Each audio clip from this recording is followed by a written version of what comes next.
Hey everybody, and welcome to my channel. I'm Annette, and today we are making shepherd's pie in a baked potato. I found the biggest and nicest potatoes that I could from what we grew. I cleaned them up, wrapped them in tin foil, and I baked them in the oven until completely soft. I am using beef burger for my shepherd's pie, some homegrown tomatoes, carrots, onions, garlic. I have a few fresh jalapenos to use up. There's a bag of frozen peas, and I picked some fresh rosemary and thyme, but please feel free to use that dried. There is flour for thickening our gravy, Worcestershire, and beef oxo. The potatoes are baked, so I set them aside to cool while I prep the veggies. Now what I'm doing with these tomatoes is not something that's really necessary. You could just use some tomato paste or some tomato sauce.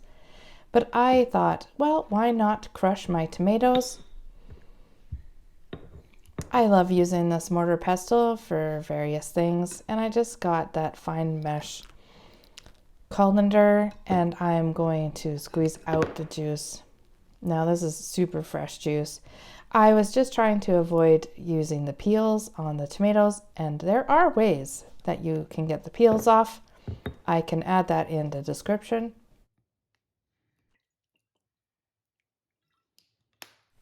I put the herbs and the Worcestershire, some pepper, and the beef oxo into the mortar pestle, and I just give it a whiz around. Again, I just used beef oxo for this. I used about 1 teaspoon. Now I used a spatula to get my slurry into the tomato juice bowl. And then I added some water to the mortar pestle so that it would get all the flavors from the bottom, so I didn't miss out on anything. I browned the hamburger partly halfway, and then I added my onions and garlic. And once those were cooked to translucent, I added the carrots and the peas.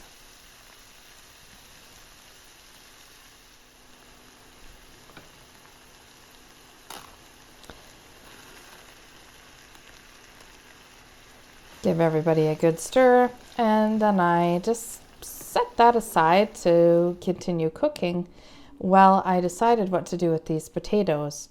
I decided not to cut the potatoes in half and use 2 sides like I may at some other time. I just took off the top of the potato roughly 3/4 of the way up and scooped them out inside. You want to be very careful as so you don't break through the shell of the potato. Once everybody was out, I was like, oh, bonus, I have 3 potato skins that I can make later. To my potatoes, I added cream cheese, butter, pepper, and dried parsley, and some milk. I added more milk as I was mixing to make my mashed potatoes the consistency that I wanted. I am now making my gravy base. I add my flour to the cooked hamburger mixture, and I coat everything with the flour. Once that flour has had a chance to cook a little bit, I add my slurry of things that I made in the mortar pestle. And again, I stir everything to make sure that the flour bits have all touched the liquid. This is the time when you want to taste your mixture and see how it is. Maybe you want to add something to it at this time.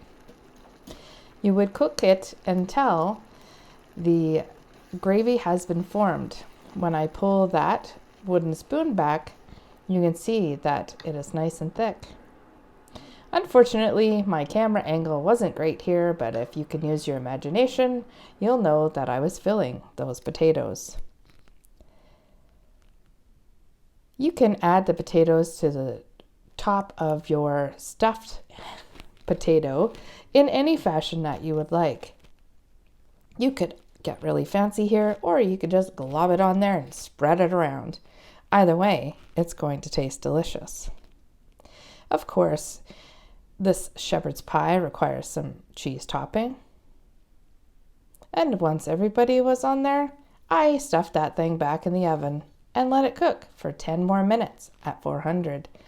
I had enough of the meat mixture and the potatoes left over to make 2 freezer meals. So I have 3 stuffed potatoes. I got those 3 potato tops. That's going to be fun. And 2 freezer meals ready to go away. This is delicious and kind of fun. Enjoy, and thanks for watching.